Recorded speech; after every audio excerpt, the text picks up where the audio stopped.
Welcome back, folks. This is VAWA's Quarantine Conversations with Virginia College Coaches. Today, we have the pleasure of welcoming Averett Cougars head coach, Mr. Blake Roulo. Blake, how you doing? What's going on down there in Danville with all this crazy quarantine? It's going good, Brian. It's good to see you here in Danville. I know everyone's fighting all over the toilet paper. I haven't seen any up there with shelves. We're good on the baby wipes, though. That's good. You got to have the flushable type. Those man wipes are very good, right? Yep. So, this is your first full year as being a head coach at Averett, and you were an assistant at Mason and then at Southern Virginia, and then you were the assistant at Averett. Talk to me about the transition and some of the challenges you found for being an assistant to a head coach. I think the biggest challenge going from that assistant to being a head coach is you're not as close with the guys, whereas an assistant, it's your job to be close with the guys. As an assistant, and I didn't learn this early on, it wasn't until really I got to Averett. At the end of the day, your assistant's job is to make the head coach look good. So my job every day at Averett was to make Tommy Owen look good. And because it's his program, it's his success, and that's what it comes down to at the end of the day. People don't realize the amount of work that assistants do, like Coach IB and Coach Davis. They do a tremendous job for me. But I'd say the biggest transition is that relationship with the guys. You kind of, not that you're not professionally as an assistant, but it's completely different when you become a head coach. Guys are scared to have certain conversations with you or tell you about things. They're more reluctant to come into your office as much. Those assistant coaches are really our lifeblood in keeping our programs rocking and rolling. So you come in for a year, and obviously it's hard to just change things overnight. What's your vision and for the culture of the program in Averett moving forward? Well, I say it every day to the guys. It's first priority is academics. Your second priority is your social behavior, and your third priority is wrestling. This is just the way I've looked at it since I was a young man, with mentors like Coach Michael Moore, other mentors like Joe Russell, who's now an assistant coach with the Olympic Training Center. But the reason why your first priority is the academics is because you have to be able to take care of yourself. And the higher your education is, it goes directly with the type of salary you're getting, directly with the type of money you're getting. If you have a doctorate, you're going to make way more money than someone who just graduated from high school. Same thing with the master's, same thing with me having a degree compared to someone who doesn't have a degree, who only was there for a semester or two.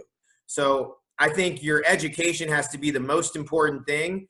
That way mommy and daddy aren't taking care of you. You can put a roof over your head. You can feed yourself. You can clothe yourself. And then you can take care of a family.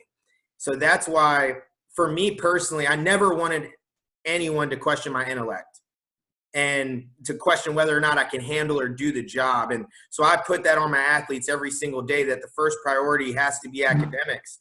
And we do it different than every other program. We show that based on our coaches' actions. A lot of programs with study hall, they swipe in, they swipe out. Our coaches are with the kids during study hall. So every Monday, 8 to 10, I'm with them, and my specialty is helping out guys with essays. Tuesday, Coach Ibrahim Banduka is with them from 8 to 10 p.m., and his specialty is math and computer science. He's an engineering major. And then Thursday, Coach Davis, he's there from 8 to 10 p.m. After practice, and he's helping them out kind of with the history and the sciences. But the truth is our jobs can't just be coaches. I think it has to change. We have to be tutors. We have to be mentors. And kids are most active at night nowadays. They don't do their work at 6 a.m. and they do their work late at night. And I think the way you take away 2 a.m.s from guys crashing, doing work all night, you get them when they're most active from 8 to 10 p.m. and you make it mandatory that they come during that time. Then the second priority, the social behavior, that's just about being a good person. Because when your first priority is taken care of and the second one's taken care of, that wrestling comes in, and that's all about the recommendations. That's where the wrestling comes in. It's not about the awards and being an All-American. Yes, that helps getting a job quicker. But, yeah, you can get a job at my firm because you're a really good wrestler. and because I know you can help out the high school team locally. So I think it's important that kids understand their priorities. The first priority, academics; second priority, social behavior; third priority, wrestling. They never change. They always stay the same. That's incredible, and that's a good view. You wrestled Division I. You started off at Buffalo, then you finished up at George Mason University. Since then, you've been coaching at the Division III level. Tell me about that model and why you really like the Division III model. Well, I think realistically, I think coming out of high school, I had a Division I talent, but I did not have a Division I lifestyle. And realistically, I probably shouldn't have been at a Division I in a Division I room coming right out because of that. And I think I am most suited for the Division III model, where you have to develop guys just as much on the mat as you do off the mat as young men. And I really enjoy doing that. I love doing it. There's no athletic scholarships with Division III, so everyone's equal. And I tell guys, whether you're first string, whether you're last string, it all comes down to how do you do against outside competition. And like everything else, I relate it to how it works in the business world, how it works in real life.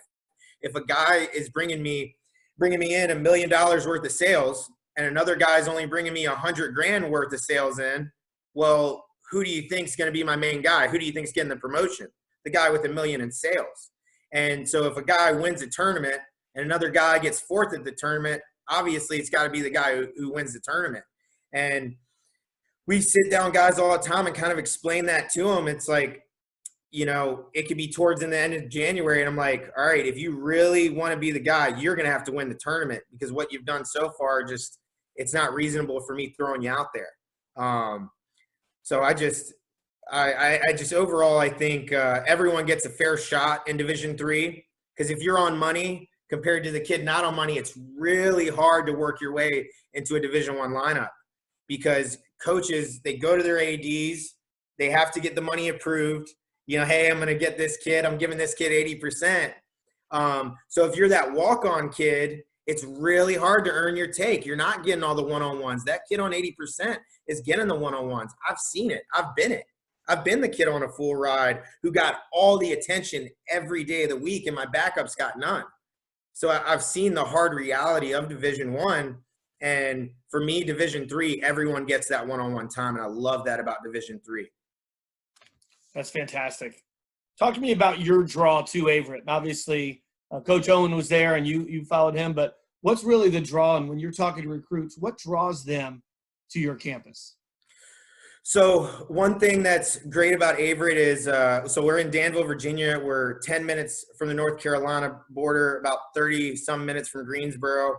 But we have a great aviation campus. So when we recruit nationally, we recruit that aviation on a national scale.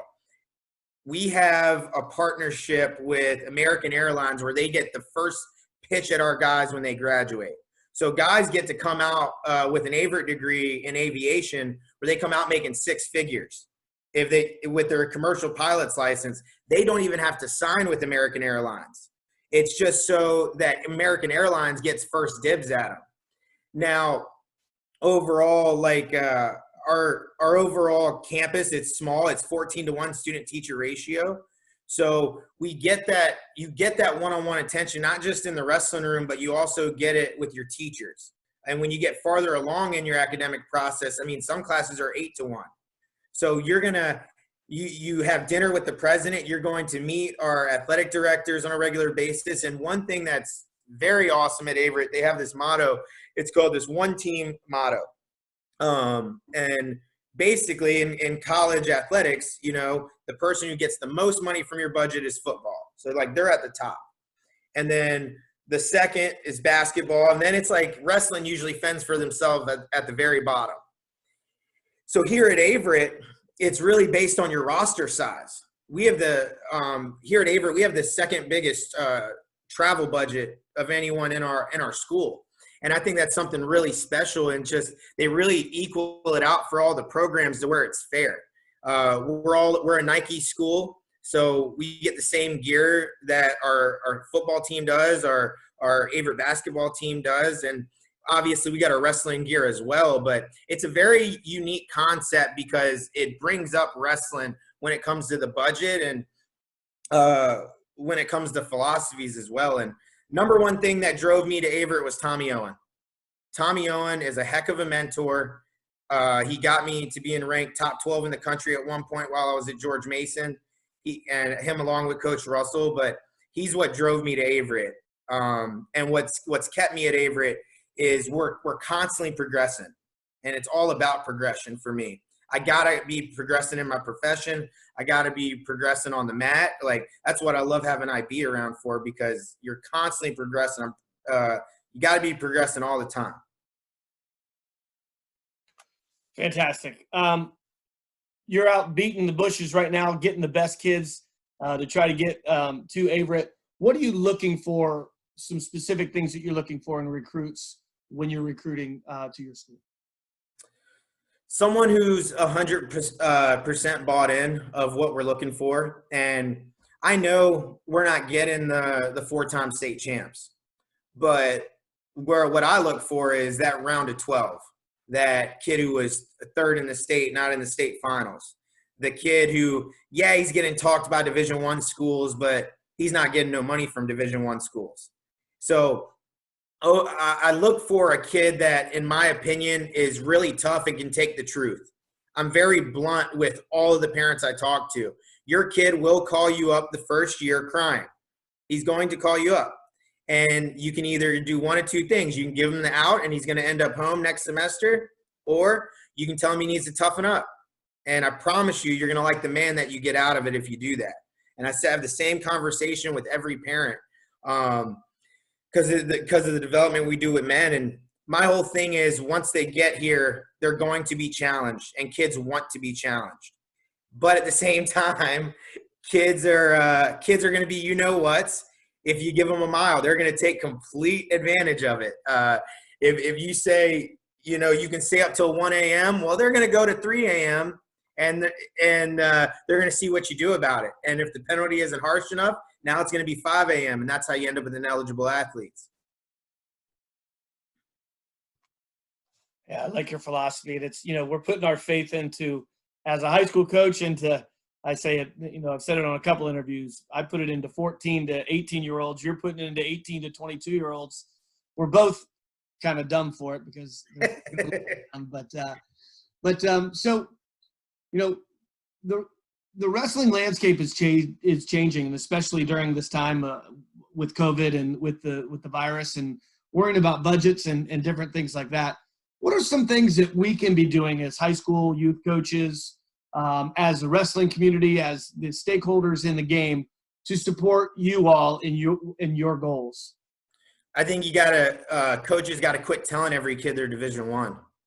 You gotta quit doing it. Because I understand, no senior or junior in high school is like their goal, people's goals when they're a junior in high school isn't, hey, I want to go wrestle Division III.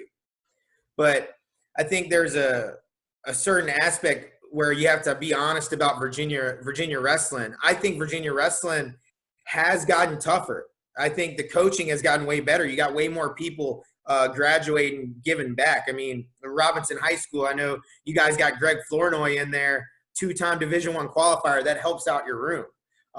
Hadley Harrison over at Centralville High School, a Clarion wrestling graduate. That helps out rooms. But I think I feel like sometimes kids go Division I more so for the coach than for themselves.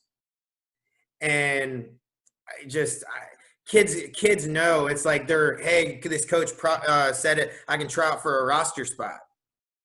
So you're not even getting the roster spot, you're trying out for it. And I just think there's got to be more honesty, and I think that comes from getting more educated as well for some coaches. But I think just it's okay if it's not UVA, Virginia Tech, and George Mason. It's okay. Wrestling's wrestling. I think the state that does a great job of supporting people at all levels is PA. As long as you're wrestling in college, everyone thinks it's really cool because there's so many programs. It's like, oh, you're going to Lycoming. Oh, you're going to York. oh, you're going to UPenn. It's like all these different avenues. And I would like to see that happen for Virginia wrestling as well, where people aren't worried about telling their coach, hey, I'm going to Averett. Hey, I'm going to Shenandoah. Hey, I'm going to Ferrum. It's like, man, that's all right. Well, and then the coach gives them their honest opinion about it. So that's my opinion. I think we got to quit telling everyone they're Division I. Yeah, I like the honesty, and I agree with you. We need to be supporting you all and putting butts in the seats, not only at the Division I matches, but at every level, NAIA, Division III, clubs, Division I, and we have a lot of programs in Virginia that can be really good on the national scene, and I'm happy where you are down there at Averett. Before we close it up today, you have anything else for us? Anything you want to share? Anything that you think is pertinent to getting the right kid to Averett? I think it really comes down to our philosophy. If you really want to be coached hard and honest and get that one-on-one attention, I think this is the place for you. One thing we do that's pretty special compared to some other programs is I assign weight classes for coaches. So IB is in charge of 125 to 141 in every aspect of life. I think it's really hard for one coach to manage 30 individuals. So I split it up, and I'm very open with the kids in the recruiting process on how I split it up. I run 49 to 174, and then Coach Davis runs 184 to heavyweight. So we split it up where you're in charge of these 8 guys, you're in charge of these 8 guys, I'm in charge of these 8 to 10 guys.